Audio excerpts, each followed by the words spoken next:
इमाम हुसैन अमन और इंसाफ के लिए शहीद हो गए। दोस्तों, हजरत इमाम हुसैन को लेकर हमारे देश के प्रधानमंत्री ने ऐसा क्या बड़ा बयान दे दिया है जिसे सुनना हर मुसलमान के लिए बहुत जरूरी है। ऐसी बात कह दी है इमाम हुसैन के बारे में जिसे सुनकर आज हर कोई हैरान हो रहा है। और इसके साथ ही मुहर्रम 2025 आने से पहले मोदी सरकार ने 5 ऐसी कौन सी पाबंदियां लगाई हैं जिनके बारे में हर मुसलमान को जानना बहुत जरूरी है। इसलिए आज का ये वीडियो आपके लिए बहुत खास है, इसको एंड तक जरूर देखिएगा। दोस्तों, करबला का वो खूनी मंजर आज भी जब हम याद करते हैं तो हमारी आंखों से आंसू जारी हो जाते हैं। करबला के मैदान में इमाम हुसैन ने इस्लाम को बचाने के लिए अपना घर बार हत्ता के अपना सब कुछ कुर्बान कर दिया। 10 मुहर्रम के दिन जालिम यजीदियों ने सजदे की हालत में हजरत इमाम हुसैन को शहीद कर दिया था। याद रहे कि आज जो हमें ये प्यारा दीन मिला है ये हजरत इमाम हुसैन रजी अल्लाह तआला अन्हु के सदक़े में ही मिला है। यही वजह है कि आज हजरत इमाम हुसैन को पूरी दुनिया जानती और पहचानती है, और सिर्फ जानती पहचानती ही नहीं बल्कि दिल से मानती भी है। फिर चाहे वो हिंदू हो या मुसलमान, मुस्लिम हो या फिर गैर मुस्लिम, सब उनकी बहादुरी को सलाम करते हैं और ये मानते हैं कि हजरत इमाम हुसैन जैसी बहादुर शख्सियत उनके बाद आज तक दुनिया में कोई पैदा ही नहीं हुई, जिनके बारे में खुद महात्मा गांधी जी ने कहा था कि अगर मेरे पास इमाम हुसैन जैसे 72 सैनिक होते तो मैं देश को एक दिन में आजाद करा लेता। यही नहीं बल्कि हमारे देश के प्रधानमंत्री नरेंद्र मोदी की इमाम हुसैन से बड़ी गहरी आस्था जुड़ी हुई है। यही वजह है कि इमाम हुसैन को लेकर ऐसी बड़ी बात कह दी है जिसे सुनकर आज हर कोई हैरान हो रहा है।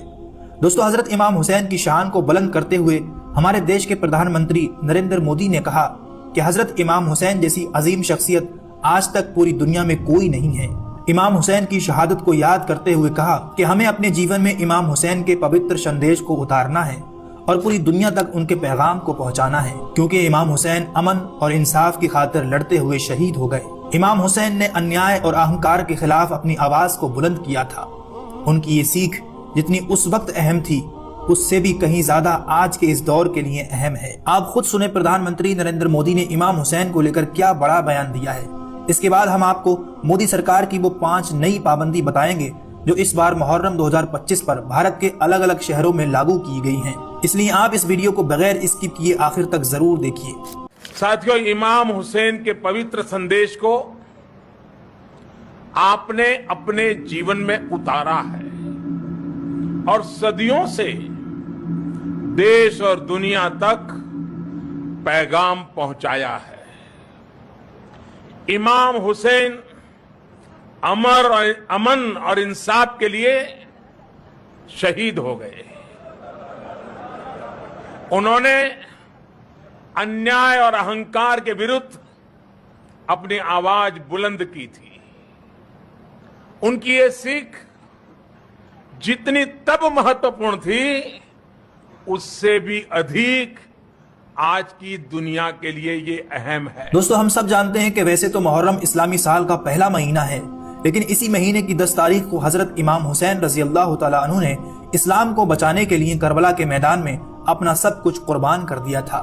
यही वजह है कि जब भी मुहर्रम का महीना आता है तो हर इंसान के जहन में करबला का ये दर्दनाक वाकया घूमने लग जाता है और छोटे छोटे बच्चों की आंखों में इमाम हुसैन की शहादत को याद करके आंसू आ जाते हैं। और यही नहीं बल्कि बहुत सी जगहों पर तो 9 और 10 मुहर्रम को ताजिए भी निकाले जाते हैं और मातमी जुलूस भी निकाला जाता है, जिसमें ढोल ताशे बजाए जाते हैं और हाथों में लकड़ियां लेकर चलते हैं और अखाड़ा वगैरह भी खेलते हैं और कई जगहों पर तो अफरा तफरी भी हो जाती है। बस इसी बात को ध्यान में रखते हुए इस बार यानी मुहर्रम 2025 पर सरकार ने कुछ पाबंदियां लगाई हैं, जिसमें 5 तरह के नियम जारी किए हैं और अगर कोई इन नियमों का पालन नहीं करता है तो उस पर कार्रवाई भी की जा सकती है। इसलिए आप इस मुहर्रम के मौके पर ये 5 गलतियां भूलकर भी ना करें। नंबर 1, शस्त्रों का प्रदर्शन ना करें। इस बार मुहर्रम 2025 पर सरकार ने अपना पहला नियम तो ये बनाया है कि इस बार कोई भी शख्स सार्वजनिक जगहों पर शस्त्रों का प्रदर्शन ना करे। यानी जिस तरह से बहुत से लोग ताजिए के जुलूस में हथियारों को लहराते हुए चलते हैं, अगर इस बार कोई भी अवैध हथियारों को लहराते हुए चलता है तो उस पर सख्त कार्रवाई की जा सकती है। नंबर 2, ताजिए को अब 10 फीट से ऊंचा नहीं बनाया जाएगा और ये फरमान भारत के कई राज्यों में लागू कर दिया गया है कि जो ऊंचे ऊंचे ताजिए बनाते हैं जिसकी वजह से बिजली के तारों को काटना पड़ता है, कहीं तो टकराने की वजह से उसमें आग भी लग जाती है, तो इस बार सरकार ने ताजिए की हाइट को 10 फीट तक रखने का आदेश दिया है।